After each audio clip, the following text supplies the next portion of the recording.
बिस्मिल्लाहिर्रहमानिर्रहीम। आज जनवरी की 9 तारीख है। मैं हूं आपका दोस्त सज्जाद अहमद चीमा। आज की कुछ ताज़ा तरीन जो डेवलपमेंट होती रही हैं वो पॉलिटिकल एंड पे भी हैं और कुछ अदालती अमूर पे भी, वो आपके सामने मैं रखना चाहता हूं।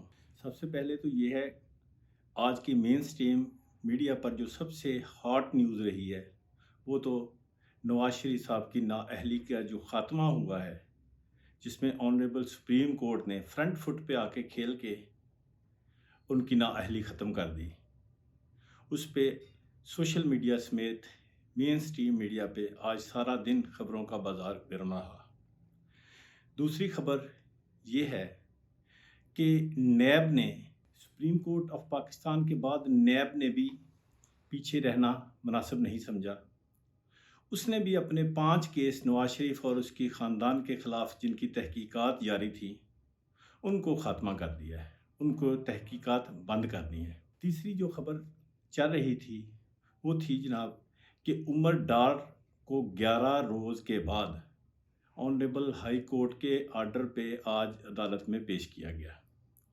अभी उमर डार जो है उसको कैसे पकड़ा गया था, कैसे गिरफ़्तार किया गया था, और आज जब वो कमज़ोर कदमों से चलता हुआ हाई कोर्ट में पहुंचा, लेकिन उसके चेहरे पे मुस्कुराहट थी। उसके 11 रोज़ के बाद हाई कोर्ट को पेश करने में पूरा ज़ोर लगाना पड़ा। अब इस पे एक जो सवाल बनता है वो ऑनरेबल सुप्रीम कोर्ट से भी बनता है कि सुप्रीम कोर्ट ऑफ पाकिस्तान जो है वो आइन की पासदार एक अदालत कहलाती है। अभी फंडामेंटल राइट्स जो कॉन्स्टिट्यूशन में दिए गए हैं तमाम जो सिटीजन्स हैं ऑफ पाकिस्तान को, उसमें बेसिक फंडामेंटल राइट जो है वो आज़ादी का है। आया किसी ने पूछा कि 11 रोज़ किस कानून के तहत, किस आइन के तहत एक आज़ाद शख्स को आपने पकड़ के रखा हुआ है और किसी कोर्ट में पेश नहीं किया? मैं एज अ वकील मुझे पता है कि कानून सिर्फ ये कहता है कि 24 आवर में आपने जिसको भी गिरफ्तार करना है उसको अदालत में पेश किया जाना ज़रूरी है, ये कानून के मुताबिक है। 11 रोज़ गुजर गए हैं, हाई कोर्ट ज़ोर लगा रही है, सुप्रीम कोर्ट जो है वो जनाब चुप करके बैठे हुए हैं, आइन मुअत्तल पड़ा है, जुल्म का बाजार गर्म है, कोई बंदा पूछने वाला नहीं है। भाई किस कानून के तहत आप बंदे को उठा के लेके जाते हो, किस कानून के तहत उस पर तशद्दुद किया जाता है, जुल्म किया जाता है। लेकिन मैं सलाम पेश करता हूँ उमर डार को, उस्मान डार को और उसकी वालदा और पूरी फैमिली को, जिन्होंने इस जुल्म के ख़िलाफ़ झुकने से इनकार कर दिया, जिन्होंने बताया कि जुल्म के ख़िलाफ़ खड़ा हुआ जा सकता है।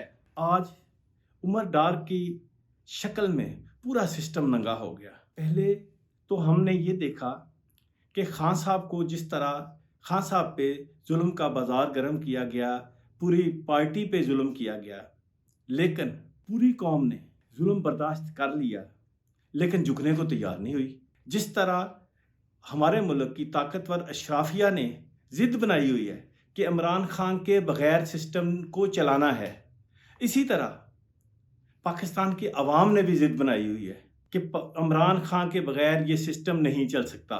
खान साहब ने जो फरमाया था कि मैंने नौजवानों में शऊर का जो जिन था वो बोतल से बाहर निकाल दिया है, आज यकीन करें ये नज़र आता है कि शऊर का जिन बोतल से बाहर आ चुका है और पूरा सिस्टम बिमा ऑल डिपार्टमेंट्स पूरा जोर लगा रहे हैं कि किसी तरह इस शऊर के जिन को वापस बोतल में बंद किया जाए, लेकिन हो नहीं रहा है। इस जोर ज़बरदस्ती में पूरा सिस्टम, पूरी अदालती निज़ाम नंगा, बल्कि सरे बाज़ार नंगा हो चुका है।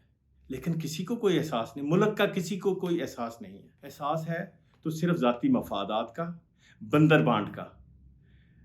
लुटेरे जैसे डाकू तैयारी करते हैं, डकैती करने से पहले तैयारी करते हैं, इसी तरह तैयारियां हो रही हैं और अवाम खड़े देख रहे हैं कि यार हमें लूटने के लिए ये तैयारी कर रहे हैं। आज जो एक दूसरी खबर जो सोशल मीडिया पे बहुत वायरल हुई और किसी जगह पे मेन स्ट्रीम पे भी वो डिस्कस हुई, आज हमने देखा कि तहरीक इंसाफ के उम्मीदवारान कतारें बना के अडयाला जेल के बाद खड़े थे टिकट लेने के लिए, खान साहब से यस कहलवाने के लिए। वो अडयाला जेल के बाहर हजूम उम्मीदवारों का खड़ा था। अब ये वही जमात के उम्मीदवार हैं جن کے بارے میں ہمارے محترم نواز شریف اور ہماری محترمہ جو مریم صاحبہ ہیں وہ فرماتی تھی کہ اس کا کوئی ٹکٹ لینے والا نہیں ہوگا۔ میڈم صاحبہ، یہ شعور ہے، یہ عوام کا شعور ہے اور عمران خان کی آئیڈیالوجی ہے جس کو لوگوں نے دل سے تسلیم کر لیا ہے۔ یہ میرا خیال ہے کہ آپ کے اور کسی کے بس کی بات ہی نہیں ہے۔ آپ ظلم تو کر سکتے ہو، آپ ہو سکتا ہے اور بھی ظلم کر لو اور بھی زیادتی کر لو، یہ سسٹم کا اور بھی بگاڑ ہو جائے، لیکن یقین کریں یہ ملک ایسے نہیں چلنا، یہ ملک نے ایسے بالکل نہیں چلنا۔ جتنا ظلم تحریک انصاف کے کارکنوں نے، ان کے لیڈران نے دیکھ لیا ہے، پاکستان کی تاریخ میں اس سے پہلے کم از کم کسی نے نہیں دیکھا تھا۔ اور جس طرح خاموشی چھائی ہوئی ہے عدالتوں پہ، کوئی بندہ دیکھنے کے لیے، کوئی بندہ سننے کے لیے تیار نہیں ہے۔ جس طرح آنریبل سپریم کورٹ کے چیف جسٹس صاحب کہتے ہیں کہ ہمیں دکھڑے نہ سناؤ، ہم تمہارے دکھڑے سننے کے لیے یہاں نہیں بیٹھے ہیں، افسوس ہی کیا جا سکتا ہے۔ اور سب سے آخر میں جو honourable high court, Peshawar high court میں ایک کیس جاری ہے جو بلے کا نشان واپس لینے کے بارے میں ہے، جس پر ابھی تک تو فیصلہ نہیں آیا، لیکن قانون کے مطابق جو کیس وہاں پہ پروسیڈ کیا جا رہا ہے اس میں قوی امید ہے کہ بلے کا نشان تحریک انصاف کو واپس ملے گا۔ اور ہمیں دعا بھی کرنی چاہیے اور خدا را اداروں کو بھی سوچنا چاہیے کہ یہ ملک ہمارا ہے، یہ ملک میں ہم نے رہنا ہے۔ اگر آج یہ ملک کو کچھ خدا نہ خواستہ ہو گیا تو ہم کہاں جائیں گے؟ تو اس دعا کے ساتھ میں یہ ویلا ختم کرتا ہوں کہ اللہ تعالیٰ کرے پاکستان کو لمبی اور عزت والی زندگی ملے اور ہمیں وہ دیکھنا نصیب کرے۔ جن دوستوں نے میرا چینل ابھی تک سبسکرائب نہیں کیا، ان سے گزارش ہے کہ میرے چینل کو سبسکرائب کریں، لائک کریں اور شیئر کریں۔ پاکستان زندہ باد۔